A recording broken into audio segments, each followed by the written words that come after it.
Hello friends, welcome to my channel exam prep 24/7। दोस्तों, पिछले video के अंदर कैलेंडर का लास्ट पार्ट कंप्लीट कर लिया था, जिसके अंदर रिपीटेशन ऑफ कैलेंडर के क्वेश्चंस को कंप्लीट किया गया था। अगर दोस्तों अभी तक आपने वो वीडियोस नहीं देखे हैं तो आप डिस्क्रिप्शन बॉक्स में जाइए, मैंने वहाँ पर सारे लिंक दे दिए हैं और वहाँ से क्लिक करके आप मेरे सारे वीडियोस को देख सकते हो। तो दोस्तों आज मैं आपके लिए बड़ा ही इंपॉर्टेंट चैप्टर लेके आया हूँ, जिसका नाम है ब्लड रिलेशन। हिंदी में इसको बोलते हैं हम रक्त संबंध। कंपटीशन के सारे एग्जाम्स के अंदर दोस्तों इस चैप्टर से क्वेश्चन पूछे जाते हैं।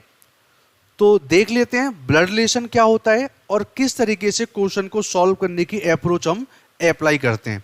ठीक है दोस्तों, तो स्टार्ट करते हैं ब्लड रिलेशन। देखिए दोस्तों, सबसे पहले अपने को ये पता होना चाहिए कि ब्लड रिलेशन बेसिकली होता क्या है। देखिए दोस्तों, ब्लड रिलेशन क्या होता है। ब्लड रिलेशन एक ऐसा कॉन्सेप्ट है जिसके अंदर हमें ये पता है कि एक पर्सन दूसरे पर्सन से किस तरीके से रिलेटेड है। दो कॉन्सेप्ट होते हैं दोस्तों कि कुछ लोग बर्थ से रिलेटेड होते हैं, जन्म से रिलेटेड होते हैं, और कुछ शादी से रिलेटेड होते हैं। मतलब जब किसी की शादी हो जाती है तो उसके बाद हम लोग किसी दूसरे परिवार से रिलेट हो जाते हैं। That is not a blood relation. Blood relation का मतलब स्पेशली होता है कि जो पर्सन किसी एक पर्सन से जन्म से रिलेटेड हो तो उसको क्या बोलते हैं हम लोग, ब्लड रिलेशन बोल देते हैं। दोस्तों एग्जाम्स के अंदर ब्लड रिलेशन के चैप्टर से लगभग 3 से 5 क्वेश्चन हर एग्जाम में पूछे जाते हैं। तो इसका मतलब ये है कि ब्लड रिलेशन का जो चैप्टर है आपका एग्जाम के लिए बहुत इंपॉर्टेंट होता है। तो ब्लड रिलेशन के क्वेश्चन को दोस्तों सॉल्व करने के लिए वहां पर सवाल में जो स्टेटमेंट्स दे रखे होंगे उनको हमें केयरफुली और सिस्टमेटिकली पढ़ना है, तब अपने को क्वेश्चन को सॉल्व करना है। क्योंकि यहाँ पर जो स्टेटमेंट अगर दे रखा है कुछ, तो उस स्टेटमेंट को हम प्रॉपरली नहीं पढ़ेंगे और कहीं ना कहीं कॉन्सेप्ट गलत हुआ तो क्वेश्चन हमारा क्या हो सकता है, गलत हो सकता है। क्लियर है दोस्तों? तो आगे चलते हैं हम लोग। देखिए टाइप्स ऑफ रिलेशनशिप की बात करें तो रिलेशनशिप बेसिकली दोस्तों 2 प्रकार के होते हैं। उसमें सबसे पहले जो रिलेशन है वो कौन सा होता है आपका, पैटर्नल रिलेशंस होते हैं। दोस्तों पैटर्नल रिलेशन का मतलब क्या होता है कि जो आपके फादर की तरफ से रिलेशन जनरेट होते हैं, यानी कि पी, पैटर्नल मतलब पी, और पी फॉर पापा, पी फॉर पापा मतलब ऐसे रिलेशनशिप होते हैं जो आपके पापा की साइड से रिलेटेड होते हैं। जैसे बोला जाए कि पैटर्नल अंकल यानी कि चाचा हो सकते हैं, ताऊ हो सकते हैं, वो आपके पापा के रिलेशन में होते हैं। पैटर्नल आंट हो सकते हैं, पैटर्नल ग्रैंडफादर हो सकते हैं, और पैटर्नल ग्रैंड मदर भी हो सकते हैं। दादी हो गई या दादाजी हो गई, आंटी हो गई, अंकल हो गई, ये सब आपके पैटर्नल मतलब पिताजी के रिश्तों में आ जाते हैं। इसलिए इन सब रिलेशंस को क्या बोल सकते हैं दोस्तों, पैटर्नल रिलेशंस बोल सकते हैं। दूसरा जो केस है वो केस कौन सा होता है दोस्तों, मैटरनल होता है। तो एम आ गया, एम का मतलब यहां पर क्या होता है दोस्तों, मम्मी, है ना। तो जो रिलेशन आपके मम्मी की साइड से होते हैं तो उनको क्या बोला जाता है, आपका मैटरनल रिलेशंस बोल सकते हैं। जैसे मैटरनल अंकल हो सकते हैं, मतलब मामा हो सकते हैं आपके, मैटरनल आंट मामी हो सकती हैं, मैटरनल ग्रैंडफादर नाना जी हो सकते हैं, मैटरनल ग्रैंड मदर मतलब आपकी नानी जी हो सकती हैं। तो ये कुछ रिलेशंस होते हैं, यानी इसमें 2 प्रकार के बन गए। तो पैटर्नल वाले जो होते हैं वो हमेशा पापा की साइड के होते हैं, और जो मैटरनल वाले होते हैं वो हमेशा मम्मी की साइड से रिलेशन प्रेजेंट हो जाते हैं। बट ये जो कंडीशन मैंने लिखी है दोस्तों, इसका विशेष तौर पर ध्यान रखेंगे। इफ इन अ क्वेश्चन के अंदर it is not mention about the paternal और maternal, then by default we consider paternal relation type.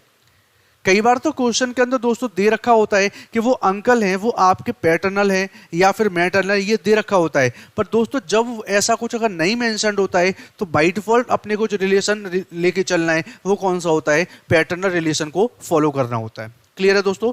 तो उम्मीद करता हूं टाइप्स ऑफ रिलेशंस आपको समझ में आ गए होंगे। नेक्स्ट चलते हैं हम लोग। अगला कॉन्सेप्ट दोस्तों ये मोस्ट इंपॉर्टेंट कॉन्सेप्ट है, जहां पर जनरेशन गैप, जो जिसे बोलते हैं कि रिश्तों की जो पीढ़ियां होती हैं आपकी, कि दूसरी पीढ़ी या तीसरी पीढ़ी ऐसे बोलते हैं हम लोग, तो वो जो जनरेशंस होती हैं उनके बारे में ज्ञान होना बहुत जरूरी होता है। अदरवाइज आपके क्वेश्चन क्या हो सकते हैं, गलत हो सकते हैं। तो देख लेते हैं दोस्तों इसको भी। सबसे पहला केस होता है सेल्फ जनरेशन। सेल्फ जनरेशन का मतलब क्या होता है दोस्तों, यहां पर हम लोग अपने आप को खुद को बिठा सकते हैं। जैसे कि मैं बैठा हूं, मेरा भाई, मेरे cousin, brother in law, husband ये सब जो चीजें बन के आ रही है ना, वो आपके मेरे यानी सेल्फ की जनरेशन में आ रहे हैं। ऐसे अगर फीमेल्स की अगर बात करें तो वहां पर देखिए तो आपके सिस्टर हो सकते हैं, कजन हो सकते हैं, सिस्टर इन लॉ हो सकते हैं, देन आप वाइफ भी हो सकते हैं। तो ये वाली जो चेन पूरी निकल के आती है, तो देखो मैंने दो केस दे रखे हैं, आपके मेल को मैंने अलग कर रखा है और फीमेल्स को मैंने अलग करके रखा हुआ है। तो हमारी जनरेशन को क्या बोला जाता है, आपका सेल्फ जनरेशन बोल देते हैं, खुद की जनरेशन।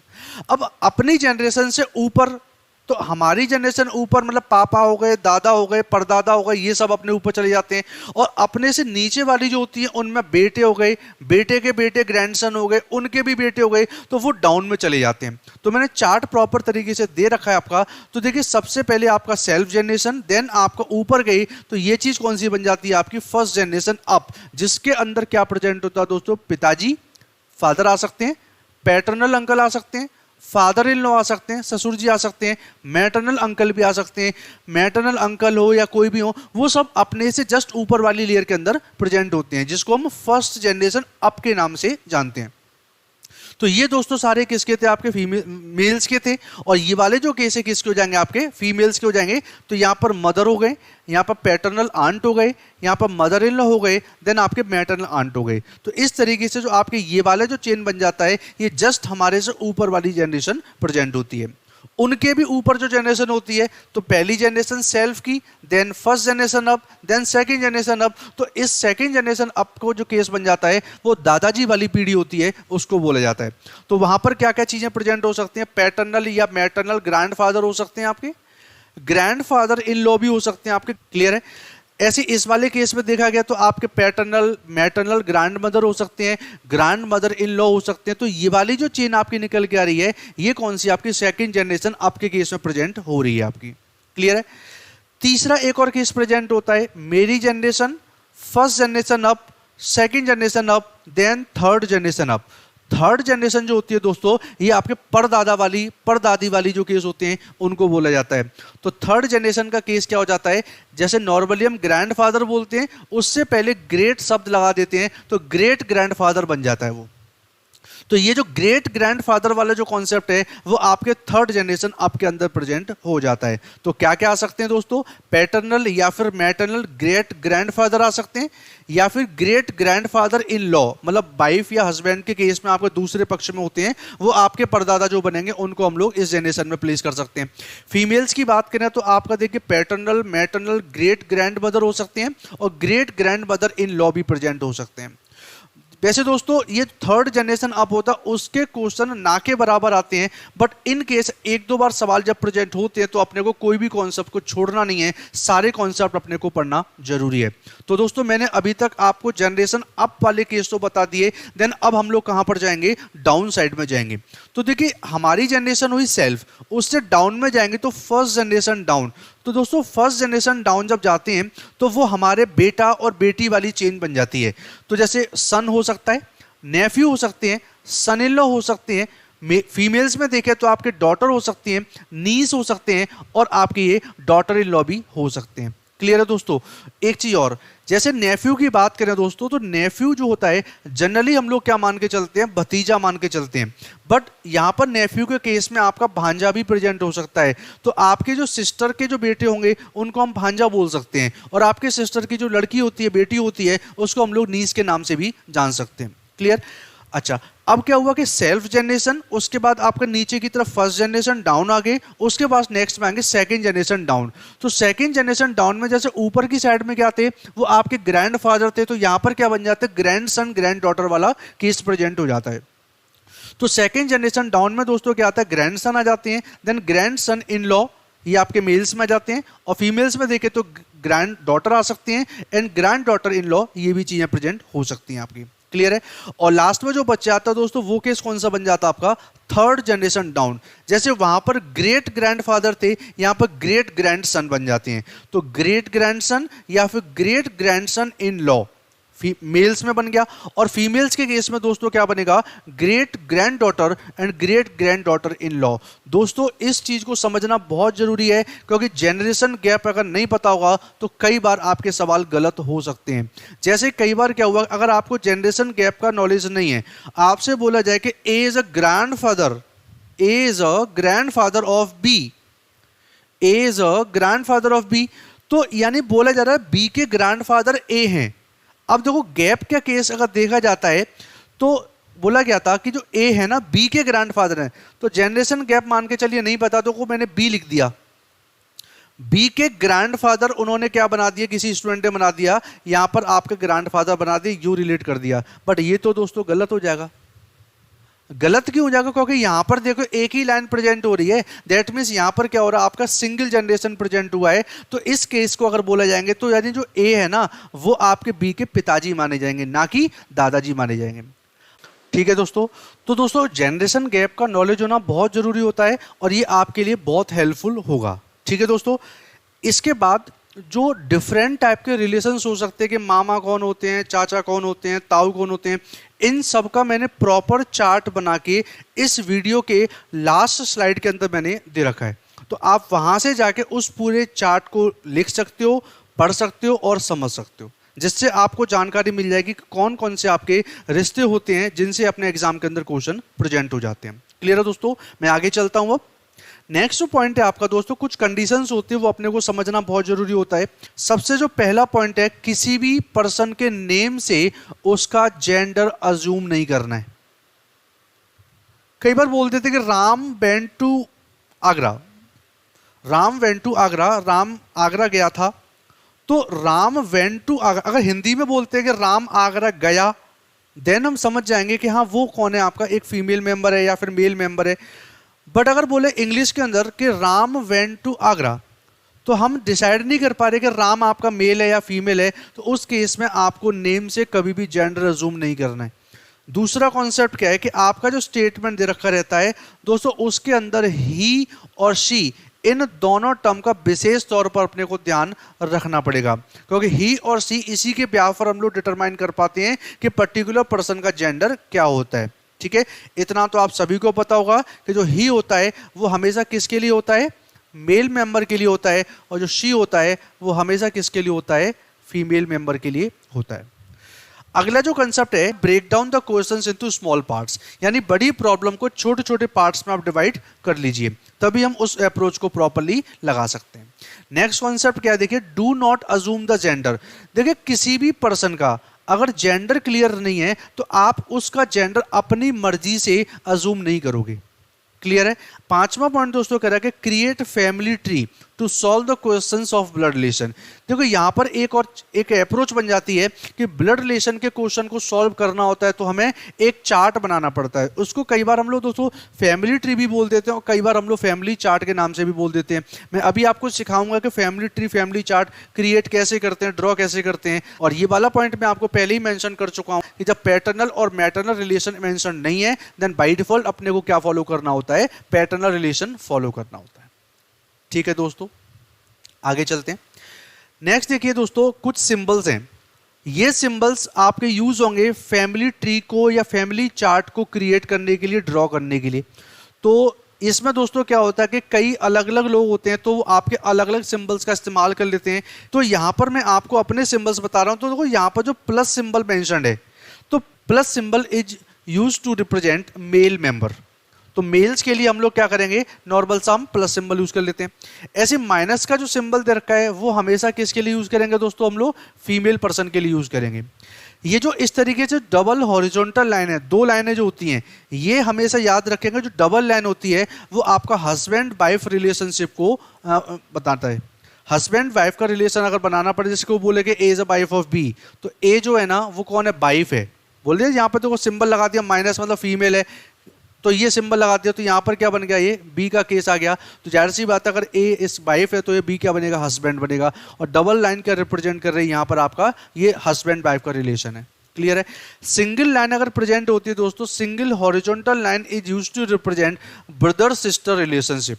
तो ब्रदर सिस्टर रिलेशनशिप को जब दिखाता है वो क्या दिखाता है, आपका इसके थ्रू दिखाया जाता है। और इस तरीके से ये जो आपकी वर्टिकल लाइन होती है दोस्तों, तो वर्टिकल लाइन हमेशा किसके लिए होती है, जनरेशन गैप के केस में इसको इस्तेमाल किया जाता है।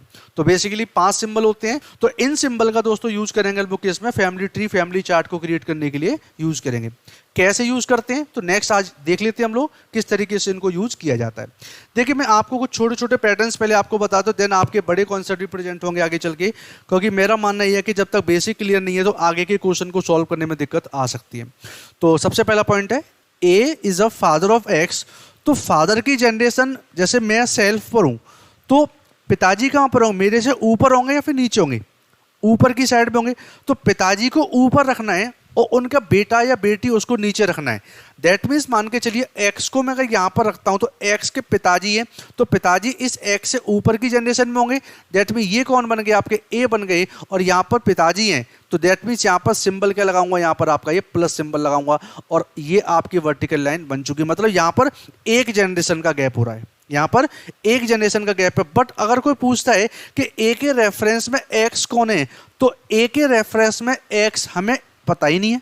हमें तो इतना बोला गया भाई ए जो है वो फादर है एक्स की, तो एक्स के फादर है ये तो क्लियर है, बट एक्स कौन है, तो एक्स जो है वो ए के लिए या तो बेटी होगी या तो बेटा होगा, कोई दोनों में से एक है, बट निर्धारित नहीं है। क्लियर। अब देखिए दूसरा केस कह रहा है कि A is a brother of B. तो ए कौन है, भाई है। तो देखिए जो ए ब्रदर है किसका, बी का, तो ब्रदर जो और सिस्टर्स होते हैं उनका जो रिलेशन होता है सिंगल लाइन से दर्शाते हैं हम लोग, तो ये आपकी सिंगल लाइन प्रेजेंट हो रही है। अब बी कौन है, ये भाई आपके ए की सिस्टर भी हो सकती है, भाई भी हो सकता है, क्योंकि यहाँ पर क्वेश्चन में मेंशन नहीं किया गया है, तो इस तरीके से हम इस डायग्राम को क्रिएट कर सकते हैं। ठीक है, आगे करें D is a husband of F. जो डी है वो कौन है, हस्बैंड है। जब ये हस्बैंड है एफ का, तो एफ जाहिर सी बात है कौन बनेगा, वो फीमेल मेंबर बनेगा। D is a husband of F, इस तरीके से बना लेंगे। नेक्स्ट ये कह रहा है कि father and mother of x. अब देखो कौन फादर हमें कुछ नहीं पता, बट इतना पता है एक्स के मम्मी पापा बनाने हैं, तो ये मान के चलता हूं कि पापा बना दिए, और पापा की वाइफ मतलब ये कौन बन जाएगी, मम्मी हो जाएंगी, और यहां से कौन, ये एक्स बन गए, तो एक्स के पापा ही हो गए, एक्स की मम्मी हो गई। अब कुछ लोग इसी डायग्राम को बना देते हैं किस तरीके से, यहां पर प्लस हो गया, डबल लाइन करी, यहां पर माइनस किया, और इन दोनों से कौन प्रेजेंट हो रहा है, आपका ये एक्स हो रहा है। बट एक्स कौन है आपका, ये नहीं कंफर्म है, इसलिए यहां पर माइनस प्लस लगाना ये कंपलसरी बढ़ जाए। तो डायग्राम आपका ये भी परफेक्ट है और डायग्राम आपका ये भी परफेक्ट, दोनों तरीके से आप इसको अप्रोच में ले सकते हो। और लास्ट पॉइंट है A is a sister of B. तो देखिए ए कौन है, ए है सिस्टर, किसकी है, बी की। तो पता नहीं, भाई बहन का केस आपका ये वाला केस था सेम जनरेशन के अंदर, तो उस केस में क्या बोल देते हैं, माइनस या फिर प्लस, इस तरीके से हम बना सकते हैं। तो ये आपके मैंने छोटे छोटे एक एक स्टेटमेंट के केस बता रखे हैं आपके। तो इस तरीके से हम लोग दोस्तों क्या बनाते हैं, ब्लड रिलेशन के अंदर हम फैमिली ट्री या फैमिली चार्ट को क्रिएट कर सकते हैं, जिसके बेस पर आपके ब्लड रिलेशन के क्वेश्चन को सॉल्व करना ईजी हो जाता है। क्लियर है, आगे चलते हैं हम लोग दोस्तों। ठीक है दोस्तों, तो टाइप्स ऑफ क्वेश्चन की दोस्तों अगर बात करते हैं तो टाइप्स ऑफ क्वेश्चन आपके बेसिकली 3 प्रकार के होते हैं, जिसमें सबसे पहला टाइप कौन सा होता है, इंडिकेटिव ब्लड रिलेशन होता है, जिसमें इंडिकेशन दिया जाता है कि भाई इस पर्सन की ओर इशारा करते हुए कि एक पर्सन ने बोला, इस टाइप के कुछ क्वेश्चंस होते हैं जो आपके इंडिकेटिव ब्लड रिलेशन में कवर किए जाते हैं। दूसरा दोस्तों केस क्या होता है आपका, पजल बेस्ड होता है। पजल बेस्ड में क्या होता है, एक 4 या 5 या 6 स्टेटमेंट की, 7-8 भी हो सकते हैं आपके, मैं आपको हर तरीके के क्वेश्चन कराऊंगा।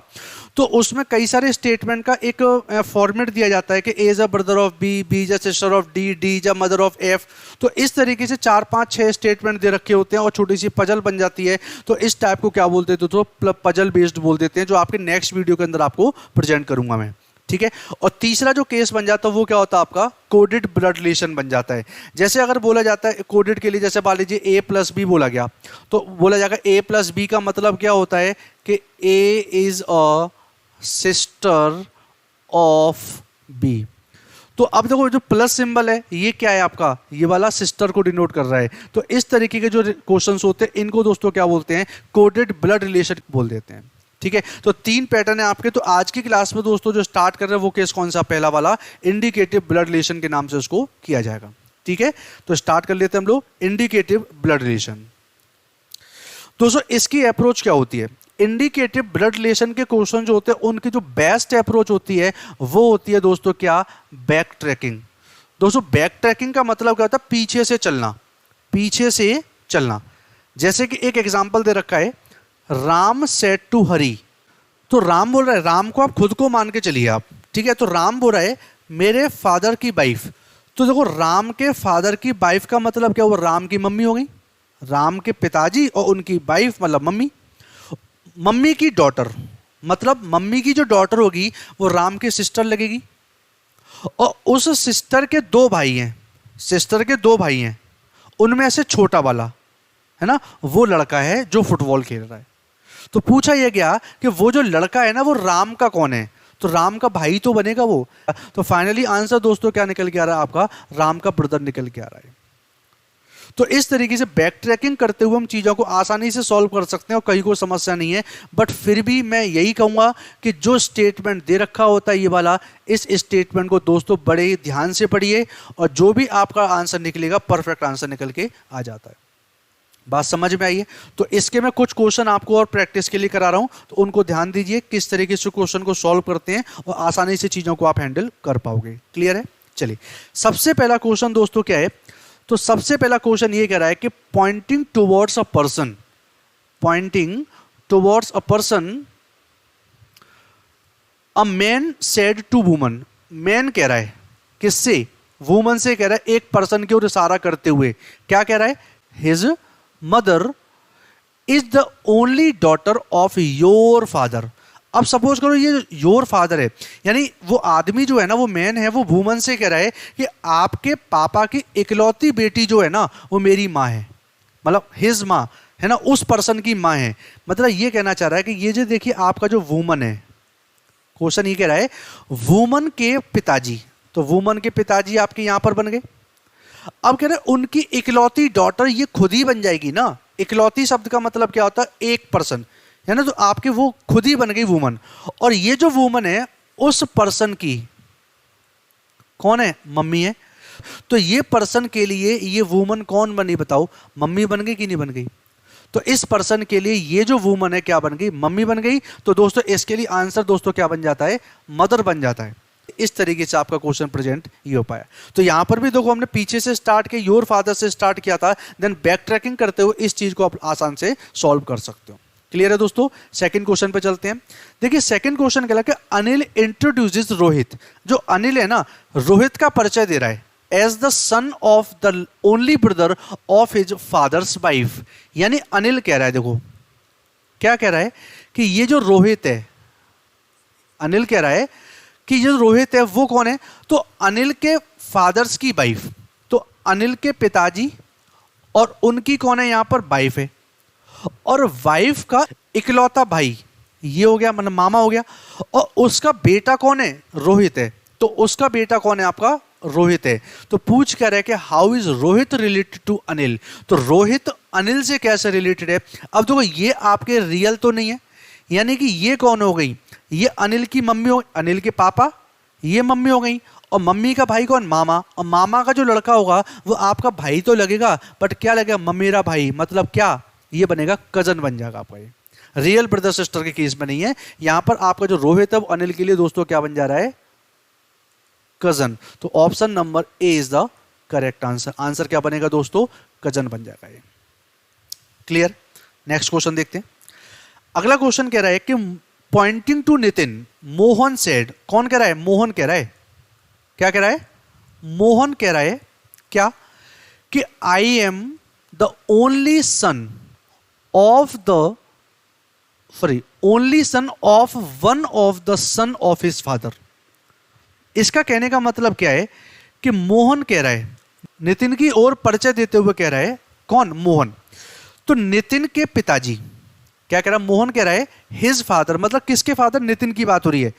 तो नितिन के पिताजी के बेटे है ना, कह रहा है उसके कई सारे बेटे हो सकते हैं, only son of one of the, मतलब एक से ज्यादा बेटे हैं उसके। तो सपोज करिए एक से ज्यादा बेटे हैं, तो वन ऑफ द का मतलब क्या होता है कि कई सारे बेटों में से एक का बेटा है कौन, मोहन। तो एक तो ये वाले बन गए, मान के चलते हैं कि एक आपके ये वाले भी बन गए। तो नितिन का रिश्ता क्या है, how Nitin is related to Mohan. तो अब इस केस में देखिए, अगर ये इसका बेटा हुआ तो इसका जब बेटा हुआ तो मोहन, और नितिन के केस में जो नितिन है वो कौन बन जाता है, वो अंकल बन जाएगा। अब देखो एक यहां पर समस्या आएगी, समस्या ये आएगी कि नितिन का जेंडर तो क्लियर नहीं है, पर अगर हम ऑप्शन देख रहे हैं दोस्तों, तो ऑप्शन में सारे के सारे मेल मेंबर के ऑप्शन दे रखे हैं। दैट मीन्स यहां पर जो नितिन को हमें क्या मानना पड़ेगा, मेल मेंबर ही मानना पड़ेगा। ठीक है, तो नितिन क्या बन जाता है, मेल मेंबर बन जाता है। तो नितिन के पिताजी के मान के चलते कि आपके कई सारे बेटों में से एक का इकलौता बेटा कौन है, मोहन है। तो अगर नितिन का बेटा हुआ, दो पॉसिबिलिटी बन रही है आपकी, यहां पर नितिन का बेटा अगर हुआ तो नितिन कौन बन जाता, मोहन का फादर। और अगर इसका बेटा हुआ है यानी नितिन के भाई का बेटा हुआ है तो नितिन कौन बन जाता है, अंकल बन जाता है। तो नितिन एक तरफ से देखें तो नितिन कौन बनेंगे, मोहन के फादर बन सकते हैं। और इस वाले केस में अगर देखते हैं तो ये अंकल के केस आ जाएगा। बात समझ में आ रही है? तो दोस्तों आंसर आपका फादर भी हो सकता है और आपके अंकल भी हो सकते हैं। इस वजह से option D is the correct answer for this question. Clear है दोस्तों? तो उम्मीद करता हूं ये क्वेश्चन आपको समझ में आ गया होगा। आगे चलता हूं नेक्स्ट क्वेश्चन पर। नेक्स्ट क्वेश्चन कह रहा है कि pointing towards a person in a photograph, एक फोटोग्राफ के अंदर एक पर्सन है, उसकी ओर इशारा करते हुए अंजलि कहती है। कौन कह रही है, अंजलि कह रही है। अब देखो यहां पर अंजलि जो है ना, यहां पर हमें नहीं पता कि फीमेल है या मेल है, क्योंकि अभी हमें कुछ पता नहीं है। अंजलि ने बोला उस पर्सन की ओर इशारा करते हुए कि जो पर्सन है he is the only son, specially याद रखें ओनली शब्द पर इकलौता, इकलौता सन है ना, only son of father of my sisters brother. तो अब देखो बैक ट्रैकिंग करेंगे तो अंजलि के रिलेशन में माई सिस्टर्स ब्रदर यानी अंजलि खुद को समझो आप। तो अंजलि की सिस्टर, अंजलि की सिस्टर और सिस्टर का ब्रदर ये बन गया। और है ना उसके फादर, तो कह रहे हैं ना माई सिस्टर्स ब्रदर यानी father of my sisters brother. तो फादर जो है ना ये माई सिस्टर्स ब्रदर्स फादर। बात समझ में आ गई? तो कहने का मतलब आ गया अंजलि कह रही है कि मेरे बहन के भाई के पिताजी का इकलौता बेटा। तो समझिए अगर इकलौता शब्द नहीं होता तो ये इस अंजलि को मेल और फीमेल दोनों अजूम कर सकते थे, पर चूंकि इकलौता बोल दिया तो ये आपका इकलौता बेटा ये खुद ही तो बन गया, यही तो इकलौता बेटा बन गया है ना। और ये जब इकलौता बन गया तो जाहिर सी बात है कि बाकी जो बच्चे इनके होंगे वो सब क्या बनेंगे, आपके फीमेल मेंबर बन जाएंगे। बात समझ रहे हो? तो ये वाला जो केस निकल के आ रहा है, तो ये वाला जो पर्सन है अंजलि के लिए कौन है, क्वेश्चन यही तो पूछा हाउ इज दैट पर्सन, माने पर्सन कौन है, वो पर्सन आपका ये वाला पर्सन है। तो how is that person related to Anjali, तो अंजलि से वो पर्सन कैसे रिलेटेड है, उसका कौन है वो आपका ब्रदर है। इस सवाल का आंसर क्या निकलेगा, ब्रदर आंसर हो जाएगा। ठीक है दोस्तों, next question. Next, Rahul told Anand, Rahul जो है वो आनंद से कह रहा है क्या, yesterday I defeated the only brother, yesterday मतलब कल मैंने हराया था किसको, only brother of the daughter of my grand mother. तो राहुल बोल रहा है कि मैंने कल मेरे ग्रैंड मदर की डॉटर के इकलौते भाई को हराया। मतलब समझिए यहां पर क्या है कि ये हो गया अपना राहुल, और राहुल की दादी हैं क्या कह रहा है, ग्रैंड मदर। तो ग्रैंड मदर, अब देखो पैटर्नल मैटर्नल तो यहां कुछ मेंशन तो नहीं है, तो बाय डिफॉल्ट पैटर्नल है पापा के रिलेशन में। तो कहीं ना कहीं राहुल के पिताजी और पिताजी की मम्मी क्या बन गए, माई ग्रैंड मदर हो गए। तो राहुल की ग्रैंड मदर ये हो गए है ना। तो उनकी डॉटर, तो इनकी एक बेटी है, और उनकी बेटी का ओनली, याद रखेंगे ओनली ब्रदर, तो इनका दूसरा कोई भाई नहीं होगा, इनका ओनली ब्रदर ये ही बन जाएगा। बेटी का इकलौता ब्रदर यही तो हो गया, तो इसी को हराया था। ये जो पर्सन है वो राहुल के लिए कौन बन गए, पिताजी बन गए। मतलब राहुल ने किसको हराया होगा, राहुल ने अपने पिताजी को हराया होगा। आंसर दोस्तों क्या बन जाता है इसके लिए, B is a correct answer. ठीक है, तो इस तरीके से आप देखो ये क्वेश्चन ऐसे होते, व्यवहारिक क्वेश्चन होते, कई बार तो क्वेश्चन ऐसे होते आप सवाल पढ़ते रहिए, एक एक करके रिलेशन बनाते रहो। यानी जैसे अगर मैं अपनी बात करूं, मेरी दादी हो गई, दादी की इकलौती बेटी है ना, मेरी दादी की इकलौती बेटी मतलब बुआ बन गई, और उनका इकलौता भाई, तो बुआ का इकलौता भाई मेरे पापा बन गए। ठीक है, तो उन्हीं को तो हराया था। तो ये व्यवहारिक क्वेश्चन होते हैं, आप इजीली इनको कर सकते हो। नेक्स्ट क्वेश्चन देखिए। ठीक है, अगला क्वेश्चन क्या कह रहा है कि pointing to a lady Rajan said, Rajan कह रहा है उस लेडी की ओर इशारा करते हुए, she is the daughter of the woman who is the mother. अब देखिए जो हु शब्द होता है वो हमेशा सेकंड पर्सन के लिए होता है, तो फर्स्ट पर्सन शी हो गया और सेकंड पर्सन वो वुमन हो गई। Who is the mother of the husband of my mother. तो राजन कह रहा है, क्या कह रहा है राजन, देखो जो राजन है वो राजन कह रहा है कि मेरी मम्मी के हस्बैंड, राजन की मम्मी के हस्बैंड मतलब उसके पापा हो गए, हस्बैंड की मम्मी, हस्बैंड की मम्मी मतलब ये कौन हो गई, दादी बन गई, मम्मी है ना। तो ये वही लेडी है ना। तो ये कह रहा she is the daughter of the woman who is the mother of husbands of my mother. तो इसकी बेटी कौन है, वो लेडी है जिसकी बात चल रही है। ठीक है, तो रिलेशन आपका कुछ इस तरीके से बन गया, बात समझ में आई है। यानी वो ये कह रहा है कि राजन की मम्मी के हस्बैंड की जो माँ है उनकी बेटी है कौन, वो लेडी। तो जो लेडी है वो इसकी कौन है, बेटी बनी आपकी। क्लियर है। तो ये और ये आपस में रिलेशन क्या हुआ, देखो ये तो हस्बैंड वाइफ हो गई, तो ये लेडी इसकी क्या बन जाएगी, ये सिस्टर बन जाती है। तो क्वेश्चन क्या बोल रहा है कि how is lady related to Rajan. तो ये लेडी जो है ना वो राजन से कैसे रिलेटेड है। तो राजन के लिए ये कौन बनी, पापा की बहन मतलब बुआ है ना। अब जो बुआ होती है वो आंट होती है, अब वो पैटर्नल आंट होती है या मैटरनल आंट होती है, ये चीज मैंने पीछे आपको समझा दिया। तो जो बुआ होती है वो हमेशा किसको मानते हैं, पैटर्नल आंट। तो आंसर दोस्तों इसका क्या बन जाता है, पैटर्नल आंट बन जाता है आपका। तो इस तरीके से चीजों को आप अजूम कर सकते हो। क्लियर है। तो she is the daughter of the woman. तो इस बात का ध्यान रखिए कि वो जो लेडी है ना, लेडी डॉटर है उस औरत की, जो ये लेडी उस औरत की डॉटर है जो राजन की मम्मी के हस्बैंड की मां है। तो इसकी लेडी, इसकी जो बेटी है वो कौन है आपकी, ये लेडी है। तो लेडी का रिलेशन इस राजन से क्या होगा, पैटर्नल आंट मतलब बुआ वाला रिलेशन यहां से प्रेजेंट हो जाता है। तो उम्मीद करता हूं दोस्तों ये क्वेश्चन आपको समझ में आ जाएंगे, और जब आप प्रैक्टिस करोगे चीजों की तो आपको और अच्छे से समझ में आ जाएगा। क्लियर है दोस्तों। सातवां एक क्वेश्चन और देख लेते हैं, इंट्रोड्यूसिंग सुचेंद्र। अब पता नहीं कौन है सुचेंद्र, सुचेंद्र एक नाम दे रखा है। अ मैन सेज, एक आदमी कहता है कि शी इज, कौन, सुचेंद्र। शी किसके लिए है, सुचेंद्र के लिए। मतलब ये पक्का पता चलेगा सुचेंद्र जो है ना वो आपकी क्या है, फीमेल मेंबर है। तो कह रहा है कि सी इज द वाइफ, कौन, सुचेंद्र। देखिए ये जो सुचेंद्र है ना ये कौन है, वाइफ है, किसकी है, wife of only Neiphiu of only brother of my mother. तो वो जो मैन कह रहा है ना, ठीक है तो जो मैन है, समझिए, कह रहा है कि जो मैन है, मैन की मम्मी का ओनली भाई, मैन की मम्मी का ओनली भाई ये, और उनका ओनली नेफ्यू, कह रहा है ना मेरी मम्मी के ओनली ब्रदर का ओनली नेफ्यू। तो ओनली नेफ्यू ये आपका खुद ही तो बन जाएगा मैन, और उस मैन की वाइफ कौन है, सुचेंद्र है। मतलब ये जो मैन है इसकी वाइफ कौन है, सुचेंद्र है। तो इसका मतलब क्या हुआ, ये दोनों आपस में क्या बन गई, ये आपके हस्बैंड वाइफ बन गए। फिर दोबारा देखिए, सुचेंद्र की और इसकी और इशारा करते हुए वो आदमी कह रहा है, आदमी कह रहा है कि मेरी मम्मी के इकलौते भाई ये हो गए, और उसका इकलौता नेफ्यू ये खुद ही तो बन जाएगा, इनका इकलौता नेफ्यू खुद ही तो बन जाएगा।